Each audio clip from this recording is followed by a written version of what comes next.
San Malaquías, quien vivió entre el siglo XI y XII, es popular entre los creyentes y escépticos por una lista profética que reúne un total de 112 papas, la cual concluye con Petrus Romanus, el último pontífice de la Iglesia Católica. En el video que hice hace un tiempo, les comenté que si bien al actual Papa de la Iglesia Católica, Francisco, le corresponde este último lugar, teníamos que tener en cuenta que su antecesor, Benedicto XVI, no terminó con sus funciones papales como los estatutos mandan, sino que decidió abdicar. Y por este motivo, al día de hoy, podríamos decir que hay dos papas a los que les corresponde el mismo número, el 111. Sobre Petrus Romanus, o el Papa Negro, podríamos hablar largo y tendido, pero siempre bajo la absoluta especulación. Puesto que aunque San Malaquías y otros profetas hablaron de este Papa como el hombre que alimentaría el caos en medio de la gran tribulación, no podemos decir mucho más, pero de todas formas, esto no es muy necesario, puesto que la palabra tribulación aparece seguido y mucho ruido hace entre los escritos bíblicos que anuncian el fin de los tiempos. La Biblia nos habla de la gran tribulación como un terrible escenario mundial de periodo breve.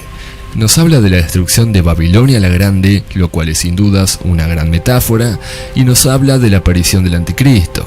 Y si unimos estos pasajes de la Biblia con el hecho de que el Papa número 112 está próximo a emerger, estaríamos hablando, en pocas palabras, de la aparición y eventual dominio del Anticristo en la tierra, quien ya se encuentra entre nosotros, y que para vencer a la Iglesia en su propio terreno, no podría elegir mejor lugar que el mismísimo y milenario trono papal.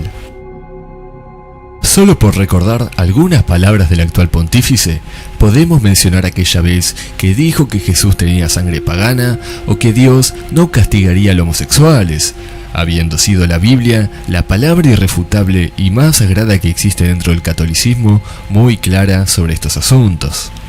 No es muy difícil de imaginar a una persona que sea más blasfema e inteligente que el Papa Francisco, y tampoco es difícil de imaginar el poder que poseería este supuesto anticristo. Hasta el momento, el camino del libertinaje, las modas y la expresión ya se está abriendo para recibir no solo a un anticristo, sino que a varios. Como dije en mi anterior video, lo único que podemos hacer es esperar a que el tiempo pase, y si consideramos las presiones que está recibiendo la Iglesia por distintas y abundantes denuncias que van desde corrupción hasta abuso de menores, y a esto le sumamos la salud del Papa Francisco, la cual va en decaimiento, no sería de extrañar que su fallecimiento se una a esta serie de casualidades apocalípticas que está padeciendo nuestro planeta y la humanidad en general. Como siempre les digo, en mis videos trato de ser lo más breve y conciso posible para dejarle lugar al debate y a la investigación. De todas formas, pueden mirar el video que les voy a estar dejando acá arriba, que fue el primero que hice sobre estos asuntos. Sin más que agregar, nos vemos en el próximo video. Este espacio, saliéndome ya de los apuntes del guión, lo quiero utilizar para alimentar un poco lo que sería el video con información que considero bastante importante o rica en información.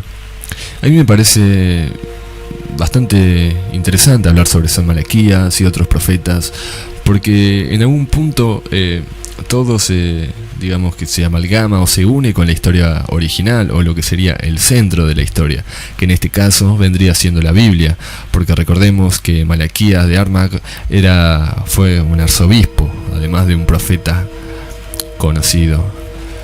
Pero, ¿qué quise decir en gran parte del video? Bueno, me quería referir a la gran tribulación, que podría ser lo que estamos viviendo. Yo creo que Babilonia la Grande, como muchas otras personas, pueden ser o tres naciones, o China, o Rusia, o Estados Unidos. Y hoy en día las tres tienen probabilidades, una más que otra, de partirse al medio. Recordemos que está ocurriendo una guerra entre Ucrania, Estados Unidos, Rusia, China, Corea, que últimamente estuvo probando misiles, rompiéndole las bolas a Japón, tirando misiles al mar, como suele hacerlo, pero bueno, nunca parece que se mete, digamos. La guerra existe y está pasando, pero no es como como todos lo pensamos, o como podríamos llegar a pensar que es una guerra, o como también nos tienen acostumbrados. Tampoco es una guerra fría, es un tipo de guerra ideológica en donde las condiciones están dadas y también se están creando, porque Estados Unidos no puede intervenir a favor de Ucrania porque Ucrania no es parte de la OTAN, pero Estados Unidos y otros países como Inglaterra, como Alemania, quieren que sí, que Ucrania se una a la OTAN, y ahí ya van a tener mayor control e incluso van a tener mayor justificación para ponerle sanciones a Rusia.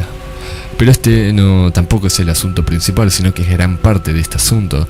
Estamos viviendo en una gran tribulación y sabemos que en estos tiempos que empezaron en el 2012, cuando se cerró un ciclo y empezó otro ciclo, aunque muchos creían que era el fin del mundo, bueno, en gran parte sí, es el principio del fin o el principio del cambio.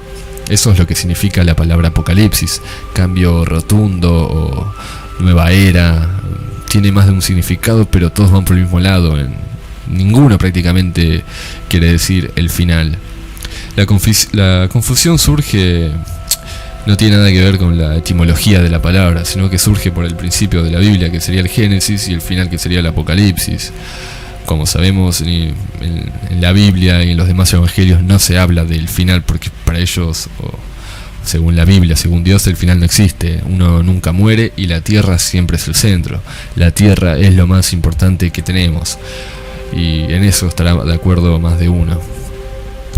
Así que bueno, personalmente creo que sí, que Francisco podría palmarla, y que el día que la palme, yo no puedo imaginarme otro papa. No sé si alguno más tiene esa sensación, pero a mí me está ocurriendo y hace ya bastante tiempo. Habrá que esperar, habrá que ver.